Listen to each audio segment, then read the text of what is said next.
I will emphasize some important points that I want you guys to jot down. Okay, so this is the review, this kind of review. First one is this is a stress strain diagram. If you have taken a mechanical solids lab, you have done these experiments already to know. For this one, this is a typical Dalton material stress strain diagram. So we use based on this, and we have unusual stress and strain this curve, and also this is a true stress strain curve. So the takeaway for this slide is that what is the difference between the two curves? To be more specific, what's the difference between the true stress and the unusual stress, and true strain and the unusual strain? I want you guys to know that. Okay, so this is very, very important. This might be appearing in our quiz or in our the first exam. So what is unusual stress? What's unusual stress? When you do the experiments, the unusual stress means that the load is divided by the original cross-section area. So this is unusual stress. However, the true stress means that when you load, okay, when you load here, so this cross-section area is decreasing. So true stress means that the stress equals and we divide this is a load, the nominal load, by the instantaneous cross-section area, the true area. So usually, because this one is usually small, becomes smaller. So that's the reason. So for this stress and strain curve, it goes from there to here, and then it keeps going, keeps increasing. But for here, unusual stress, strain, and we go this way, and this is plastic, this is a proportional limit, this is an elastic limit, this is a yield point, and then this automated stress, and then it goes down until it fractures. Right? So this is the difference between the true strain, true stress, and unusual stress. And then what is the difference between true strain? And the true strain is the sum, the sum of the incremental elongations divided by the current gauge length at the point P. So this is the true strain. The true strain is more complicated. This is a log divided by L divided by L0. L0 is original length of the specimen. And so normally unusual strain is what? Unusual strain means that the total length, right? So the current length minus the original length, then divided by the original length. This is the unusual strain. Questions regarding this slide? I want you guys to know the difference between unusual stress, true stress, unusual strain, and true strain. And whenever you see these two diagrams, you know, and this one is for unusual stress strain curve, that is for a true stress strain curve. Right? Questions? No question? Just not related. Are those PowerPoint on Canvas? Can I find this in Canvas? Yes, I posted already, and I posted already, so you can just pull it out. Okay, pull out. You can just make some notes using your smartphone or your computer. Thank you. Good. So compression stress. So the previous one is the tensile stress. Compression stress. And compression stress are used to obtain compressive the strength. The buckling and the bulging can be problematic. Buckling for this is a very, very slim the specimen. For example, this one. Okay, very cross-sectional area is very small, but the longitudinal length is very long. If you compress it, it buckles before it fails. So buckling for Dalton material, we usually think the compressive ultimate stress equals the tensile ultimate stress for Dalton material. And however, for the brittle material, so these two guys, they are very, very different. So for the brittle material, compressive strength, as you see, C means compressive and U means ultimate. So this guy will be much more higher than this one for brittle material. But for Dalton material, and usually we just think, and these two guys are interchangeable or equal to each other. Question? So it's ultimate compressive and ultimate tensile. Yes. Okay, thank you. So ultimate, this is UT, T means tensile, and C means compressive, U means ultimate strength.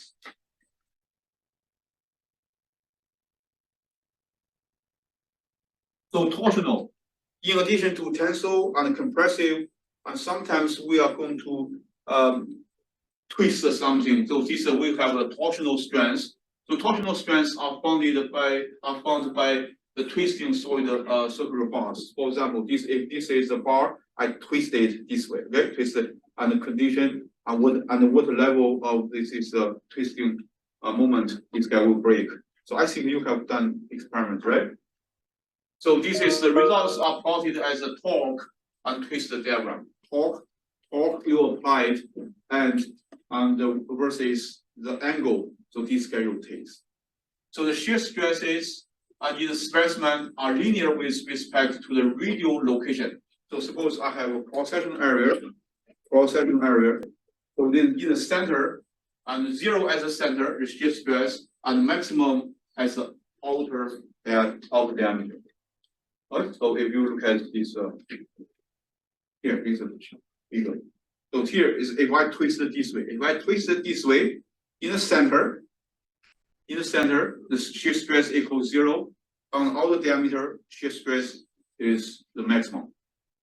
And so maximum shear stress is related to the angle of twist using this equation. So this G is a modulus, shear modulus, or the modulus of rigidity. L0 is the original length of the bar, and this is R. R is the distance, okay? It is radius, and theta is the angle you just twist. Questions regarding this one?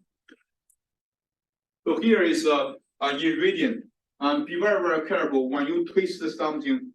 Sometimes we use angle, use the degree, or sometimes we use radian. And you need to be very, very careful. Okay, so in radian, you must change from the degree to the radian. Otherwise, your answer will be wrong. And we are engineers. We need to pay attention to the technical details, units. Questions regarding this one? No question. So torsional stress continue. So maximum shear stress is related to applied torque. So this maximum shear stress, this applied torque, and this J, and J is a molar moment. Is a polar moment of inertia. This is of your specimen. So J is the polar moment of inertia, and J equals double of the I. The I is area moment of inertia. Have you guys ever learned these two concepts, guys? J and I. J is the polar area moment of inertia, and I is area moment of inertia.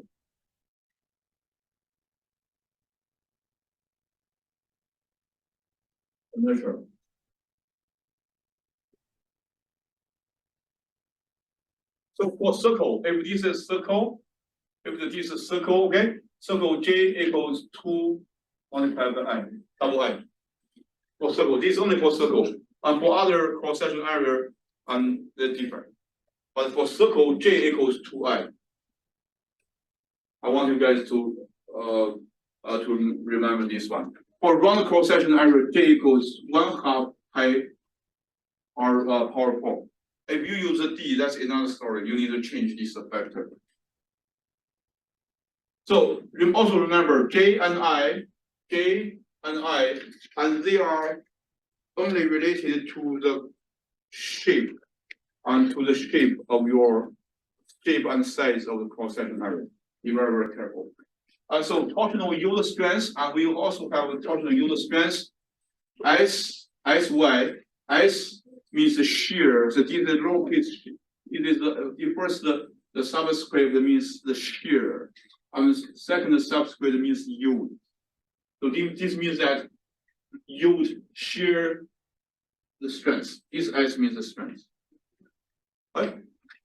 So correspond to maximum shear stress at the point where the torque twist diagram becomes significantly than 0. So before this point, it usually is a linear. the relationship between your torque and the angle is linear. But after this point, it's nonlinear. That's yield. That means the material yields. So modulus of vector and S U shear, you keep in mind S means shear corresponding to the torque generated shear. Whenever you see this lowercase, this is subscript S, that means it's related to some torque twisting, these kind of things. Until at the maximum point of the torque twist is diagram. So this U is ultimate and S means shear. Whenever you see the subscript U, that means ultimate strength. S is the shear. Shear means the twisting, torsional, and this kind of thing. So this is FU equal TU multiplied by R divided by the polar moment of inertia J. Questions regarding this slide? Question. So here's the diagram. This diagram is engineering shear, engineering stress strain is curve. And so we have proportional limit, elastic limit, and yield limit. So usually these three guys, these 3 points, they are very, very close. And for simplistic, and people just think they are identical. Okay, but actually no. This is to be strict. We just differentiate these 3 guys. So this is U, this is a fracture, and this is one concept: resilience, capacity of the material to absorb energy and within its elastic range.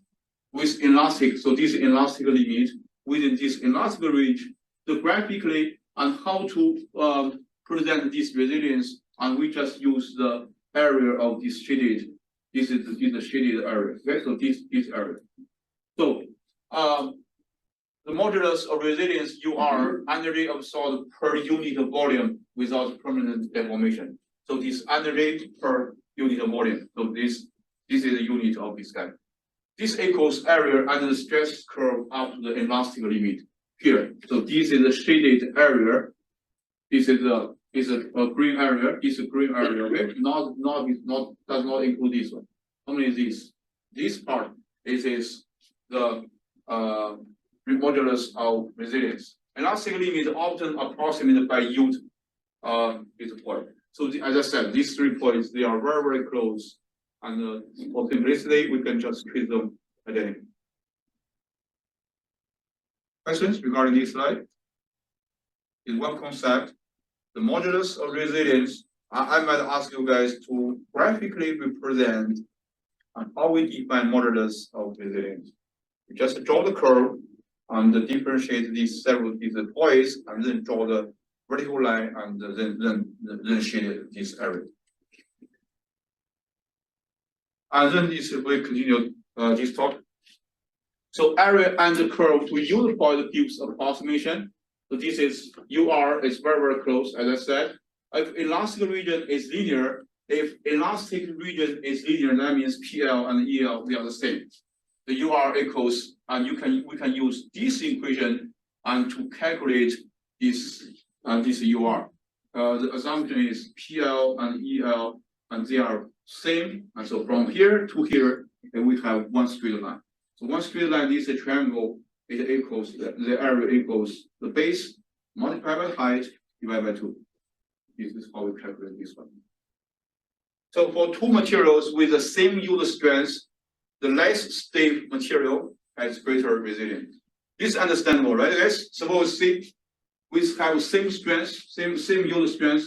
This is one material. If I have another material which has the same yield strength, that means my material it goes this way. Okay, so same yield strength, that means same height, right?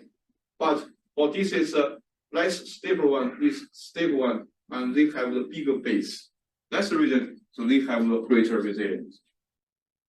Bobby. UR is does that mean resilience? Resilience, yeah. That's what you Yeah. UR means the resilience. The energy and the material can absorb before the material and the yield. Before material is a plastic deformation. Questions? No question? No question? Then look at next the concept of needs. Also, let's use the same. We use the same is a curve, a stress and strain curve. So this is ultimate strength. This is a fracture point, and at which the material fractures. So toughness means the capacity of material to absorb energy without fracture before the fractures. So modulus of toughness here is another concept, UT. And UT, okay, so the energy absorbed per unit of volume without fracture, it equals area from here to here. All this, the area underneath this curve until this fracture point. So I might ask you, as I said, for the modulus of resilience, I will ask you guys to graphically represent it. Here, I might ask you to graphically represent a modulus of toughness. If I give the stress strain curve. Questions? No question? So the toughness, the UT equals, and you just do the integration from 0 EF. EF means the fracture strain, and this sigma du slope. Often estimated graphically from the stress the strain curve. Approximately, so this guy can be approximated using this equation. Sy is yield strength, SUT is ultimate strength divided by 2 multiplied by E from I. So this is approximate a value. Question? Okay, resilience. They are the measure of energy absorbing characteristics of a material. And they have unit. The unit is the energy per unit of volume. So be very careful. Their units are not energy, instant, and their energy is energy per unit of volume. So assume low strain rate. And in order to for these two guys, for these two resilience and toughness, when we measure resilience and toughness, we assume low strain rates. However, if we have high strain rate, and we need to use the impact method. Impact method means that the interaction between these two guys is very, very high. Okay, question? For example, the car collision. Impact. So here's then we talk about statistical significance of material properties. Material properties. Usually, whenever you want to buy some material, the workpiece material, and you will see some. This is the value sheets. The value sheets, that kind of values, they are only nominal values. Okay, nominal values. However, if you just from this bunch of workpiece stocks, you just buy and select one. If you do it, if you test it, you can find that the values you get is somehow somewhat different from the nominal values. So this is understandable because when people build these stocks for us and the different manufacturing processes, different the operators and different the raw material they got, and everything is different. So you should have this one, statistical significance. So this is the strength values are obtained from testing many nominally identical specimens. Nominally, the strength of material property is distributed and thus statistical in nature. So, example, is a graphical report maximum index of this title test on 10/20/100. So here is a class frequency. So class is a middle point, and for different specimens, you will have slightly different value. So for the manufacturing, mechanical engineering lab, for first lab session, we will do the statistical analysis for the measurements. Have you guys ever taken mechanical engineering lab? Oh yeah? Are you taking this semester with me? Okay, my session has four students. Okay, good. So our first lab will be doing this statistical analysis of the measurements. So here is the statistical material property. So we can see here. So this is the distribution. Okay, this is the distribution. This is the Gaussian distribution, or called the normal distribution, or called the bell-shaped distribution. Right, so this is probability density of histographical probability density for 10 and 20 scale. So we just assume all the measurements and follow, so this is a Gaussian distribution. And we have a standard STD. This is probability density a function. This is a function. So this is the statistical equation.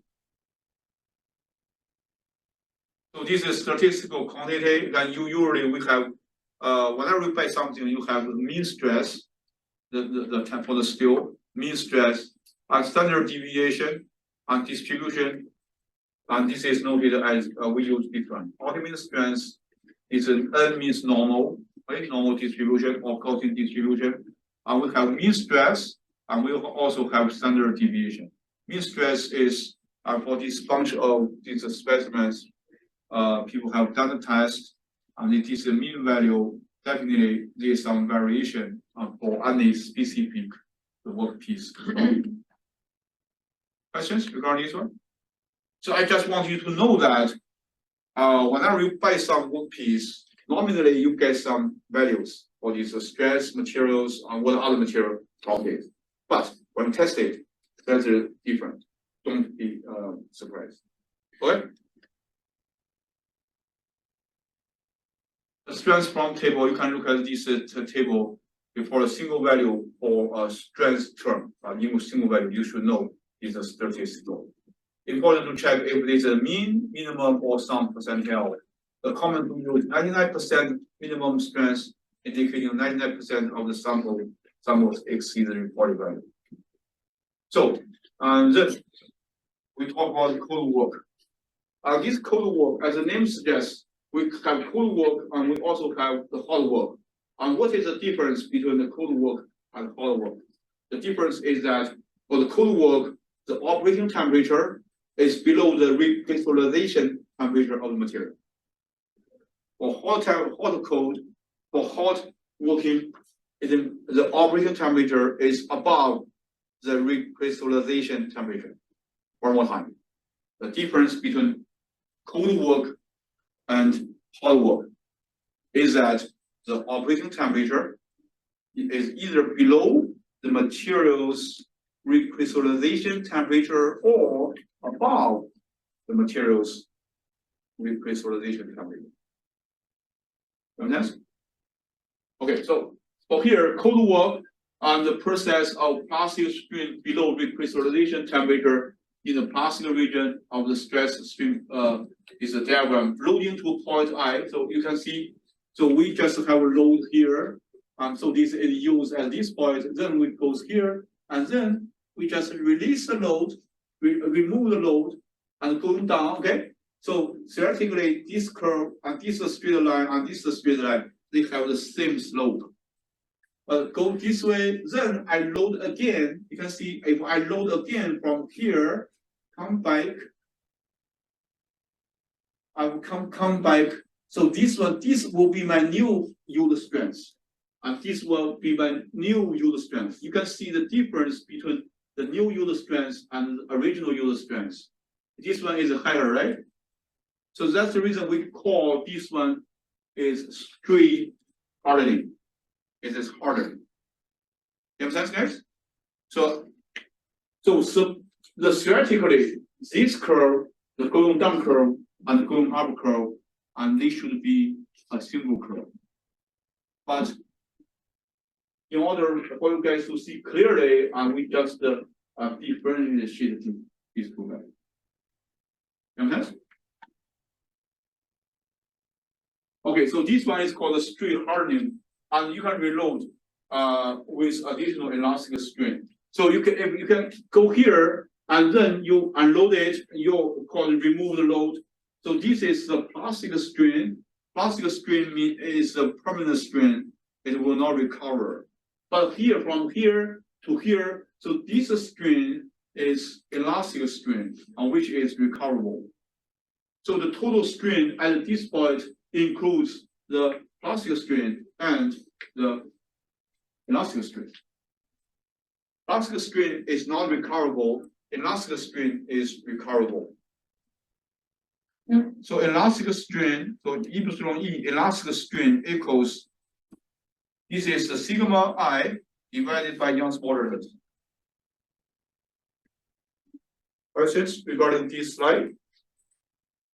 Okay, So like the strain hardening process, it increases the yield strength, but it also deforms it a little bit, like there's a little bit of plastic so deformation. it means that if you do some work with this material, you are going to increase this guy's yield strength. It's called cold work. Right? So this is theoretically we can use this diagram to illustrate. So this is our original yield strength. So this is our new yield strength after you do the cold work for this material. It's much higher. From here to here is much higher. Okay, then we talk about next one. The yield point is effectively increased to point I, is what I said. Material is said to be cold worked or strain hardened. Material is less ductile, the more brittle, since the plastic zone between yield strength and ultimate strength is reduced. This ultimate strength is fixed. If this one is higher, the difference between from here to here is smaller. So we call this one become more brittle, less ductile. Repeated strain hardening can lead to the brittle failure. If you do it this way, if you do it this way, goes here and then load, then come back until it comes to this ultimate strength and then it goes. Brittle failure. Questions regarding this slide? Question? So reduction in area. So there is another way to indicate this is the ductile reduction of ductile of the area. So product load P versus this is P. So this is area, this is the area cross-section area. A reduction in area corresponding to load PF at the fracture, corresponding to PF at the fracture point. So this is original cross-section area. The original this is the area of the as the fracture point. So this one we use this R to indicate the ductility. So ductility it represents ability of material to absorb overloads and to be on cold work. This is another measure for the ductility. And the cold work, the factor, cold work factor W is a W is a measure of the quantity of cold work. So this W can be approximately using the A0 minus AI divided by A0. AI is the point, and you are interested, and you want to get as that instantaneous the cross-section area. So this is we use this W to denote the quantity of the cold work. Questions? Question? So then we see a lot of equations here. Okay, so this is equation. This is the. This will have a lot of equations. I will not go through this equation. This equation is a straightforward. We will have the example here. So this is a sigma u. I want you guys use a sigma u. The true strain corresponding to the ultimate stress to be E through U. E through U is a true strain and corresponding to ultimate strength. So you write this down as, so because this E through U might be strain for you. But E through U still here it still indicates ultimate strength. So E through U means the true strain that corresponds to the ultimate strength. So for all other things, in addition to this one, for all other equations, they are very, very straightforward, right? So here is an example, and you can just take a look, and I will not talk about this one. You can just take a look. Any questions so far? Bobby? This is the M, like it was like EU equals M. M is the power. M equals epsilon U. M is the power for to capital sigma. You can see here.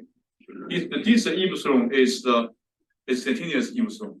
So this epsilon U is that epsilon corresponds to the ultimate strength.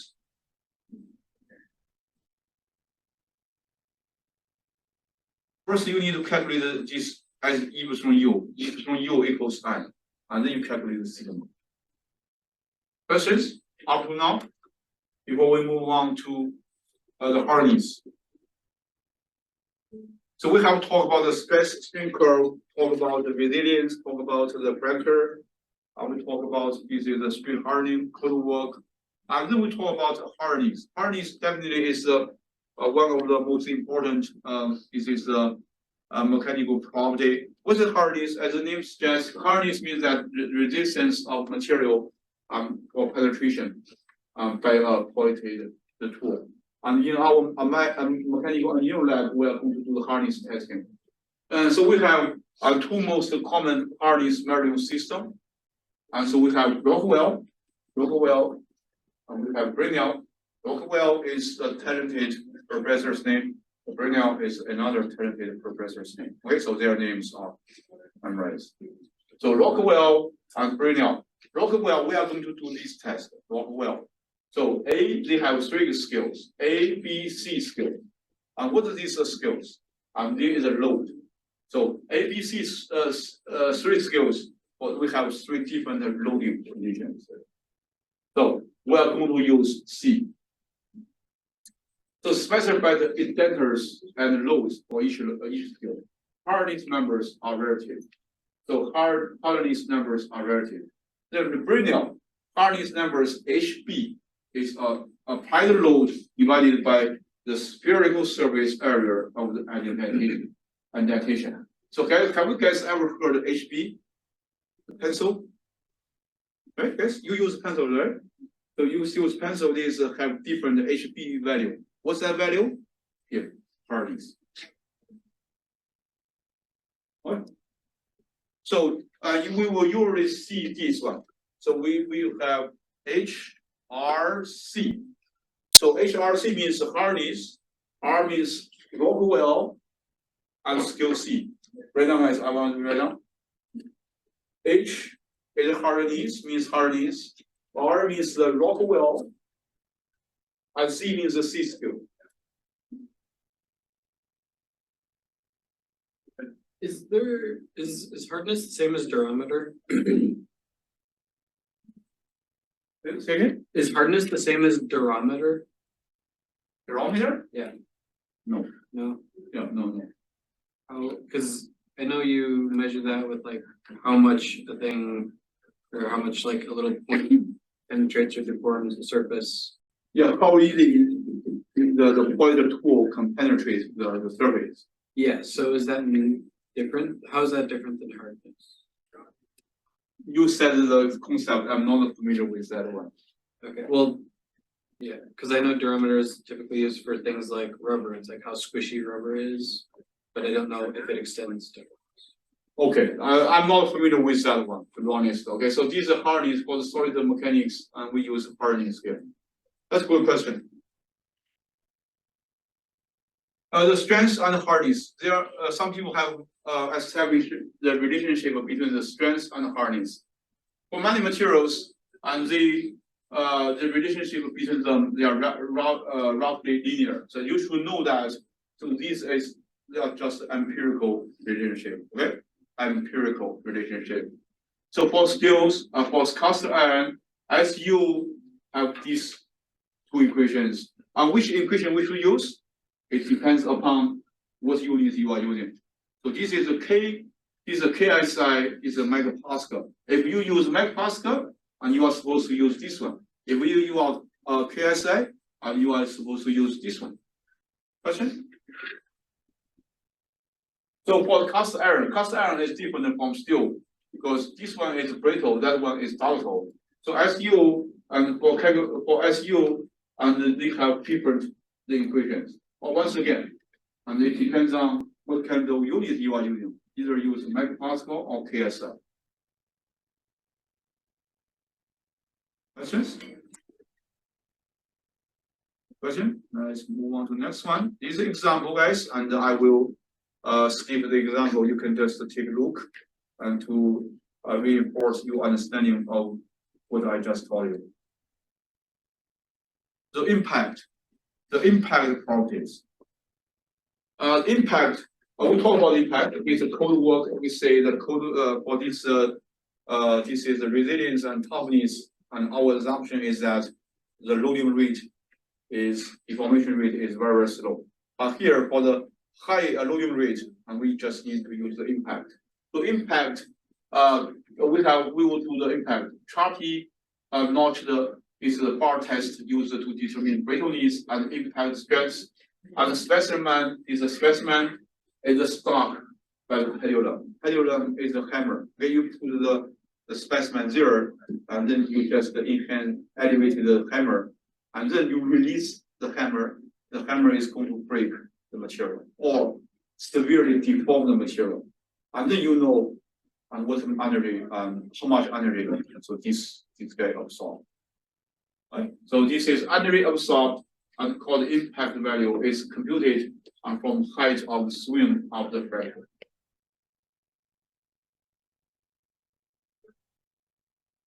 Have you done this one before? No? So this one is the test for the mechanical engineering lab. The impact of temperature on impact. So we know that, right? So we know that the temperature has a bigger influence on the fracture, the toughness. So low, if the temperature is very low, it is much easier for the workpiece to be broken. We know that, right? So even though we have not learned this one systematically. So you can see, so here is a Charpy, is the foot, the pound force, so this is energy. And so this is the temperature, the degree, this is we use the Fahrenheit. And so you can see the temperature is high, so this energy is high, the energy needed is high to break it. However, if the temperature is very, very low, you can just use very, very tiny amount of energy to break it. What does it mean? It means that the temperature, lower temperature, just increase the brittleness of the material, making it easier to be broken. You guys know the titanium, Titanic, the movie, right? Have you guys ever watched? You guys are new generation. I don't know whether you have watched, but for my generation, we watched that one. So that shape and the heat, it heats the iceberg, right? Because the low temperature is very, very easy for the structure, the shape of structure to fracture. That's the reason a lot of people die because of this is a problem. I just want to tell you, so lower temperature significantly reduce the fracture toughness, making it much easier to be broken. So the strain rate, and strain rate also has impact on impact. So you can see these is several curves. This ultimate strength, the changes with the strain rate this way, okay? Slightly down and going up. So this one, the ratio SY/SU and goes up. So this is yield strength. This one, for this one is plateau and then going up. For this one, going up and then this is a plateau. So you can see the strain rate plays a very, very important role. So temperature impacts on the strength. We have two strengths. One is the yield strength, and one is ultimate strength. So you can see if we increase the temperature, the yield strength decreasing, and the ultimate strength at the very beginning, they might increase a little bit, but then it will decrease very, very fast. It's understandable, right? So as we elevate the temperature, the material becomes softer and ductile.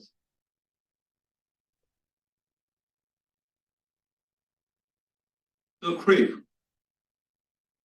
And this creep is a very, very important concept. This is a relatively new, new concept. Creep means that at a high temperature, and even though you do not increase the load, but as the time goes, the strain increases.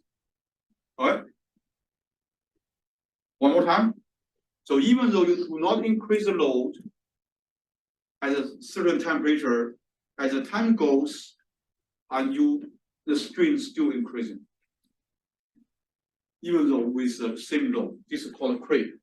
A continuous deformation under load for long periods of time at elevated temperature often exhibits 3 stages. So this is the time, so this is the creep deformation. This is the first stage, the second stage, and the third stage. So first stage, elastic and plastic deformation, increasing creep rate due to the strain hardening. Second, constant minimum creep rate caused by the annealing effect. And third one, very, very quick is reduction in area, increases tooth stress, high creep rate leading to the fracture. So by the way, guys, so this figure, I want you guys to write down, right? So this figure is very, very similar to the Paris law figure, the fatigue. Have you guys ever learned fatigue? The fatigue, you know fatigue, right? The fatigue means that if this is structure, if I apply load on the back and forth, this guy will be break very, very quickly. It's called fatigue. And for the fatigue, we have a very, very similar curve. That is called Paris law.